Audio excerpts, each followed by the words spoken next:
गजाननं भूतगणाधिसेवितं कपितजम्बूफलचारुभक्षणम् उमासुतं शोकविनाशकारिकं नमामि विघ्नेश्वरपादपङ्कजम्। बोली श्री दीपनारायण भगवान की जय। आइए एकादश अध्याय 11वें अध्याय में प्रवेश करते हैं। इसमें जो मनवंतर हैं और काल यानी समय, उनको विभाजित किया गया है, उसके बारे में रहस्यमय जानकारी दी गई है। क्योंकि हमारा जो पौराणिक कैलेंडर है वो 365 दिन का या 12 महीने से संबंध नहीं रखता है। इसमें और भी महत्वपूर्ण जानकारियां हैं।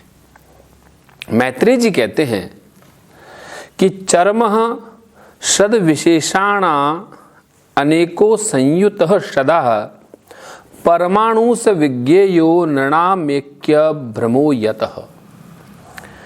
पृथ्वी आदि यानी कि और भी है ना, सितारों से आगे जहां और भी है। पृथ्वी आदि कार्य वर्ग का जो सूक्ष्मतम अंश है वो परमाणु है, और जिसका विभाग नहीं हो सकता है ना, जो यानी कि उसका टुकड़ा नहीं किया जा सकता, उसे परमाणु कहते हैं। ठीक है। और जिसका विभाग नहीं हो सकता और जो कार्य रूप को प्राप्त नहीं हुआ और जिसका अन्य परमाणुओं के साथ संयोग भी नहीं हुआ, उसे परमाणु कहते हैं। हम अनेक परमाणुओं के परस्पर मिलने से ही मनुष्यों को भ्रमवश उनके समुदाय रूप एक अवयवी की प्रतीति होती है।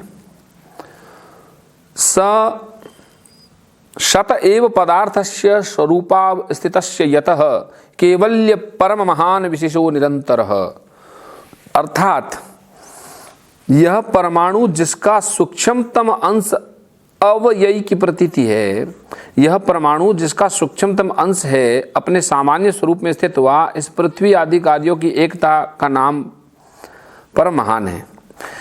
इस समय उसमें न तो प्रलय आदि अवस्था भेद की स्फूर्ति होती है, न नवीन प्राचीन आदि काल भेद का मान होता है, न घटादि पटादि वस्तु भेद की कल्पना होती है।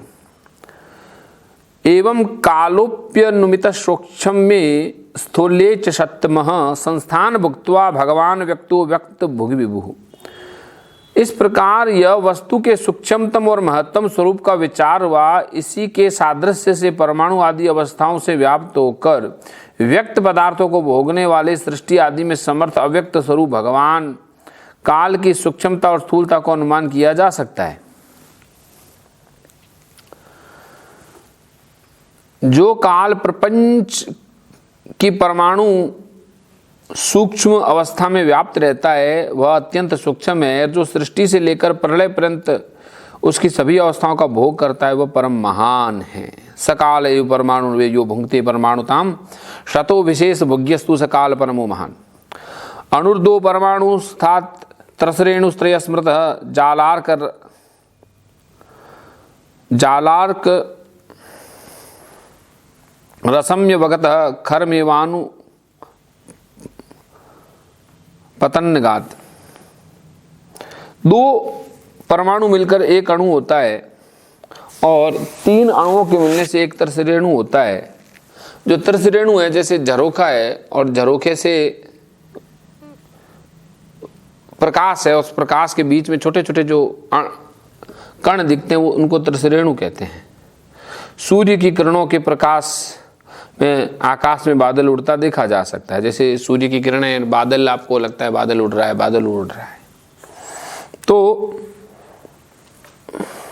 ऐसे 3 तरसरेणु को जैसे पार करने में सूर्य को जितना समय लगता है उसे त्रुटि कहते हैं। त्रुटि वो बोल देना मुझसे कोई त्रुटि हो गई हो तो माफ करना। तो त्रुटि क्या है? ये त्रुटि है कि 3 अणुओं के मिलने से एक तरसरेणु, और 3 अणु आप समझ ही गए, जिसके टुकड़ा नहीं किया जा सकता वो अणु है।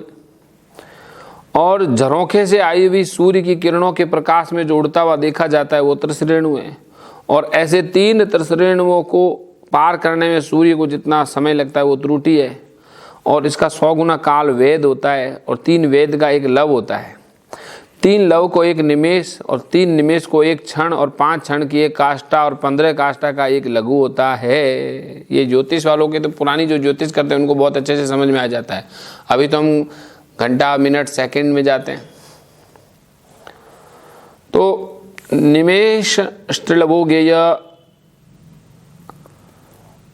आमना तस्ति त्रयक्षण क्षणान पंच विदु काष्ठा लघुता 10 पंच च लघुनि वे समाम्नाप्ता 10 पंच च नाडिका ते द्वे मूर्त जड षड्याम सप्तवाननाम द्वादशार्धफलोन्मानं चतुर्भिष चतुरंगले स्वर्णमासे कृतच्छिद्रम यावत् प्रशस्त जलुप्लितम। अब देखिए, बहुत अच्छा सावधान होकर के इस चीज को जो ज्योतिष या समय को समझना चाहते हैं उनके लिए बहुत अच्छी बात का हम अनुवाद कर रहे हैं कि 15 लघु की एक नाड़ी यानी कि दंडिका आ जाती है। 2 नाड़ी का एक मुहूर्त होता है, यानी कि मुहूर्त में आ गए हम। और दिन के घटने बढ़ने के अनुसार दिन और रात्रि होती है ना। 6 या 7 नाड़ी का एक प्रहर होता है दिन में। अपन कहते हैं भाई 4 पहर हो गए, है ना। 4 पैर होते हैं, वह याम कहलाता है। 8 याम, एक दिन में 8 याम हो गए। और जो मनुष्य दिन या रात का चौथा भाग होता है, जो याम है वो चौथा भाग है। 6 पल का तांबे का एक ऐसा बर्तन बनाया जाए जिसमें 1 पृष्ठ जल आ जाए और 4 मासे सोने की 4 अंगुली लंबी सलाई बनाकर उसके द्वारा उस बर्तन के पैंदे में छेद करके उसे जल में छोड़ दिया जाए। जितने समय में 1 पृष्ठ जल उसमें बर्तन में भर जाए, वह बर्तन जल में डूब जाए, उतने समय को एक नाडिका कहते हैं। यामास चत्वार चत्वारो मृत्या नाम हनि उभे पक्ष पंचदशा हानि शुक्ल कृष्णश्च मानद।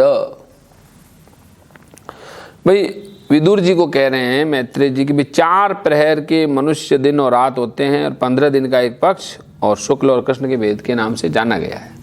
और यही जो 2 पक्ष मिला के एक महीना होता है, जो कि पितरों का एक दिन और रात होता है। ये जो अपना एक महीना है ना, वो पितरों का एक दिन होता है।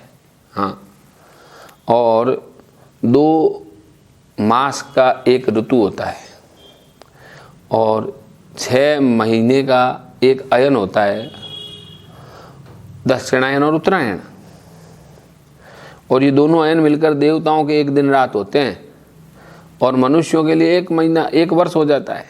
ऐसे 100 वर्ष मनुष्य की परम आयु बताई जाती है। ततो समुच्चयो मास पितृणाम तदर्निशम 2 तावर्तु षड्यन दक्षिणम चोत्रम दिवि अयने चाहनी प्राहुर्वत्सरो 12 संवत्सर शतम नणाम परमायु निरूपितम ग्रह रक्ष तारा चक्रस्त परमाण्वादिना जगत संवत्सरावसानेन परयत्यो निमित्त शो विभुः संवत्सरः परिवत्सर ईडावत्सर एव च अनुवत्सरो वत्सरश्च विदुरेव प्रभाष्यते। क्या बताया कि चंद्रमा, ग्रह, अश्वनी आदि नक्षत्र, समस्त तारामंडल के अधिष्ठाता काल स्वरूप भगवान सूर्य परमाणु से लेकर संवत्सर पर्यंत काल में 12 राशि स्वरूप संपूर्ण भुवन कोश को निरंतर परिक्रमा करते हैं। सूर्य, बृहस्पति, सवन, चंद्रमा, नक्षत्र संबंधी महीनों के भेद से यह वर्ष संवत्सर, परिवत्सर, ईडावत्सर, अनुवत्सर और वत्सर कहा जाता है। और इन 5 प्रकार के वर्षों की प्रवृत्ति करने वाले भगवान सूर्य को तुम उपहार आदि समर्पित करके पूजा करो। ये अब यहाँ पे सूर्य की उपासना बताने लग गए, है ना। यह सृज्य शक्ति मुरुधोच्छ शयन स्वशक्त्या पुंसो भ्रमायदि विधावति भूत भेद कालक्या गुणमयम क्रतु विवर्ति तन्वम तस्मे बलि हर्त वत्सर पंचकाय ओम सूर्याय नमः। सूर्य भगवान को देखो ऐसे करने लगे कि ये सूर्य देव पंचभूतों में तेज स्वरूप है। अपनी काल शक्ति से बीज पदार्थों की अंकुर उत्पन्न करने की शक्ति को अनेक प्रकार से कार्योन्मुख करते हैं। ये पुरुषों की मोह निवृत्ति के लिए उनकी आयु का क्षय करते हैं। आयु का क्षय इसलिए करते हैं ताकि मोह कम हो जाए, नहीं तो मोह कम नहीं होता, पकड़ लेता है आदमी चीज़ों को।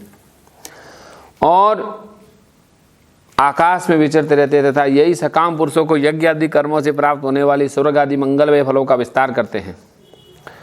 विदुर जी ने क्या कहा? विदुर जी ने कहा पितृदेव मनुष्याणाम आयु परमिद स्मृतम परेशान गतिमाचक्ष्व येषु कल्पाद बहिर्विद। देवता पितर मनुष्यों की परम आयु का वर्णन तो किया, अब जो सनकादिक मुनिजन त्रिलोकी से बाहर कल्प से भी रहते हैं उनकी आयु भी बता दो। बहुत बड़ा सीक्रेट है, लेकिन क्या करें, भगवान की कृपा से हम लोग मूल भागवत पढ़ रहे हैं तो आज आपको वो सीक्रेट भी सुनने को मिलेगा। ये कोई नहीं बताता है कि बाहर के जो लोग हैं उनकी एज कितनी है, और बता देंगे तो रेफरेंस नहीं देंगे। यहाँ रेफरेंस के साथ सुनिए। आप भगवान काल की गति को जानते हैं क्योंकि ज्ञानी लोग अपने योग सिद्ध दिव्य दृष्टि से सारे संसार को देखते हैं। भगवान वेद काल्यस्य गति भगवतो ननु विश्वम विचक्षते धीरा योगराधेन चक्षुषा। योगियों की जय हो, योग सिद्धों की जय हो। मैत्रेय जी कहने लगे, कृतम त्रेता द्वापरम च कलिश्चेमी चतुर्युगम दिव्य द्वादश विवर्षे सावधान निरूपितम चत्वारि त्रिनिदे चेकम कृतादिषु यथाक्रमम संख्यातानि सहस्राणि द्विगुणानि शतानि च संध्यांश स्वयंतरेण च कालम शतसंख्ययो तमेवाहुर्युगम तज्ञा यत्र धर्मो विधीयते।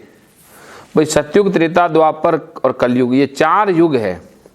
संध्या और संध्या के अंशों के सहित देवताओं के 12,000 वर्ष तक रहते हैं, है ना। और सतयुग आदि चारों युग में 4, 3, 2 और 1 दिव्य सहस्त्र वर्ष होते हैं। भाई सतयुग में 4 और त्रेता में 3, द्वापर में 2 और कलयुग में 1, ये दिव्य वर्ष हैं। इनमें जितने सहस्त्र वर्ष होते हैं उसके दुगने 100 वर्ष और उसकी संध्या के अंश होते हैं। अब देखो कल सतयुग में कितने वर्ष होते हैं सुन लो, 4000 दिव्य वर्ष होते हैं और 8000 उसके संध्या एवं संध्यांश है, इसलिए 4800 वर्ष का अपना ये सतयुग है। इसी प्रकार त्रेता में 3600, द्वापर में 2400 और कलयुग में 1200 दिव्य वर्ष होते हैं। अब देखो दिव्य वर्ष के लिए क्या है कि मनुष्यों का जो एक वर्ष है वो देवताओं का 1 दिन है, और देवताओं का जो 1 वर्ष है वो मनुष्यों का 3600 वर्ष है। तो अगर हम अपने जो ह्यूमन कैलकुलेशन करते हैं आदमियों की, मनुष्यों की, तो इसमें बताया है कि 4,32,000 वर्ष का ये हमारा कलयुग है, और इसके दुगने द्वापर में, दुगने त्रेता में और चौगुने सतयुग में है। इसलिए घबराइए नहीं, आपके पास बहुत टाइम है। और प्रत्येक युग में एक एक विशेष धर्म का विधान होता है, ये भी सुन लो आप, है ना। धर्मस चतुष्पान मनुजान कृते समनुव्रतते एवं स एवान्येश्व धर्मेण व्यतिपादेन वर्धिता। त्रिलोक्या युग शास्त्रम बहिरा भरणो दिनम तावत्येव निशाता यात यन्नी मीलति विश्वसृग। सतयुग में के जो मनुष्य हैं वो धर्मपरायण रहते हैं, और धर्म के 4 चरण होते हैं। फिर अन्य युगों में अधर्म की वृद्धि हो जाती है, एक कम हो जाता है। त्रिलोक्या युग सहस्त्रम बहिरा ब्रह्मणो दिनम तावत्येव निशायान यन्नी मीलति विश्वसृक। निशावसान आरब्धो लोक कल्पो अनुवर्तते यावत् दिनम भगवतो मनून भुजंस चतुर्दश। त्रिलोकी के बाहर महरलोक में ब्रह्मलोक पर्यंत यहाँ तक कि 1 सहस्त्र चतुर्युगी का 1 दिन होता है, और इतनी बड़ी रात्रि होती है जिसमें जगतकर्ता ब्रह्मा जी शयन करते हैं। निशावसान आरब्धो लोक कल्पो अनुवर्तते यावत् दिनम भगवतो मनून भुजंस चतुर्दश। और उस रात्रि का जब अंत होता है तो इस लोक का कल्प आरंभ होता है। उसका क्रम जब तक ब्रह्मा जी का दिन रहता है तब तक चलता है। उस एक कल्प में 14 मनु हो जाते हैं। मनु एक नहीं है, एक कल्प में 14 मनु हैं। बोलिए जय श्री कृष्ण। और प्रत्येक मनु 71 चतुर्युगी से कुछ अधिक काल यानी कि 14 चतुर्युगी तक अपना अधिकार भोगता है। प्रत्येक मनवंतर में भिन्न भिन्न मनुवंशी राजा लोग, सप्तऋषि, देवगण, इंद्र और उनके अनुयायी गंधर्वादी साथ साथ ही अपना अधिकार भोगते हैं। यानी कि मनु भी बदल जाते हैं, इंद्र भी बदल जाते हैं, सब बदल जाते हैं। स्व स्व कालम मनुर्भुंक्ते साधिका होक सप्तितम मनवंतरेषु मनवस्तद्वंश्या ऋषयः सुराः भवन्ति चेव युग पत्सु सुरेश्चा सानु ये चतान। ऐसा दैनंदिन सर्गो ब्राह्मस्त्रैलोक्य वर्तन त्रियंग त्रिदेवानाम संभो यत्र कर्म भी। अब ब्रह्मा जी की प्रतिदिन की जो सृष्टि है, जिसमें तीनों लोकों की रचना होती है, उसमें पशु पक्षी मनुष्य पितर और देवताओं की उत्पत्ति होती है। मनवंतरेषु भगवान बिभ्रत सत्वम सत्व स्वमूर्ति भी मनवंद्रा मनवादि विदिदम विश्वम वत्योदित पौरुषः। उन मनवंतरों में भगवान सत्वगुण का आश्रय लेकर के मनु आदि अपनी मूर्तियों के द्वारा पौरुष प्रकट करते हैं, वे विश्व का पालन करते हैं। तवो मात्रा उपादाय प्रति सरुद्ध विक्रम कालीनानुगताशेष आस्ते तृष्णि दिनात्ये। काल क्रम से जब ब्रह्मा जी का दिन बीत जाता है, तब वे तमोगुण के संपर्क को स्वीकार करके अपने सृष्टि रचना रूप पौरुष को स्थगित करके निश्चेष्ट भाव में स्थित हो जाते हैं। और जब वो निश्चेष्ट भाव में स्थित होते हैं तो क्या होता है कि तमेवान भी धीयन्ते लोका बुरादयस्त्र निशायाम मनुवृत्त्याया निर्मुक्त शशि भास्करम। तब क्या होता है, जब सारा विश्व उनमें लीन हो जाता है, जब सूर्य और चंद्रमादि से रहित होकर के प्रलय की रात्रि आती है, तब भू भुव स्व तीनों लोग उन्हीं ब्रह्मा जी के शरीर में छिप जाते हैं। भू भुव स्व त्रिलोक्या दह्यमानाभ्याम शक्त्या संकृष्णाग्निहाय यान्ति विष्मणा महर्लोका जन्म भृगवादियो वार्दिता। बताते हैं कि उस समय तीनों लोग शेष जी के मुख से निकली हुई अग्नि रूपी भगवान की शक्ति से जलने लगते हैं, इसलिए उसके ताप से व्याकुल होकर के भृगु आदि जो है ऊपर के महलोक में चले जाते हैं। हाँ, सेफ जगह पे भृगु ऋषि और को ये अधिकार है। इधर जब सब लोग भस्म होने लगते हैं तो भृगु आदि ऊपर के लोकों में चले जाते हैं।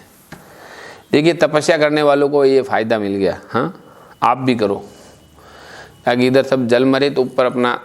तो भू भुव स्व तो के अलावा भी तो लोग हैं ना, महाजन तप, जिसमें निष्काम कर्म ये निष्काम कर्म है, आपको भागवत सुनाना और निष्काम भाव से सुन लो तो दोनों निष्काम हो गया। हर काम निष्काम भाव से, बदले में मुझे ये नहीं मिले, ये निष्काम है। तो उस अवसर पर तीनों लोग शेष जी के मुख से निकली हुई अग्नि से जलने लगते हैं। तो भृगु आदि, भृगु अकेले नहीं और महरलोक और जनलोक में चले जाते हैं। तावत् त्रिभुवनम सद्य कल्पान्ते दितछन्दव प्लावंसु कटाटोप चंडवाते ऋतोर्मय। और सातों समुद्र प्रलय काल के प्रचंड पवन से उमड़कर अपनी उछलती हुई तरंगों से त्रिलोकी को डुबो देता है। क्या होता है कि जो सातों समुद्र है, ये आपस में प्रचंड पवन उड़ती है और फिर तीनों लोग डूब जाते हैं। अंतः यह अस्मिन् सलिलम आस्ते अनंतासनो हरि योग निद्रा निमीलाक्षस्तूयमानो जनालये। इतने ही में ही सातों समुद्र से ये त्रिलोकी तो डूब गई। भगवान है अपने नेत्र मूंद लेते हैं। उस समय जनलोक निवासी गण मुनिगण उनकी स्तुति करते हैं। यानी कि जन और तपलोक के लोग तो वो आंखें मूंदे ऐसे उनकी स्तुति कर रहे हैं। इसलिए बोलते कि जिनके वक्र भ्रकुटी के भय से सागर सप्त उबलते देखा, उनको मात यशोदा के भय से अश्रु बिंदु दृग ढलते देखा।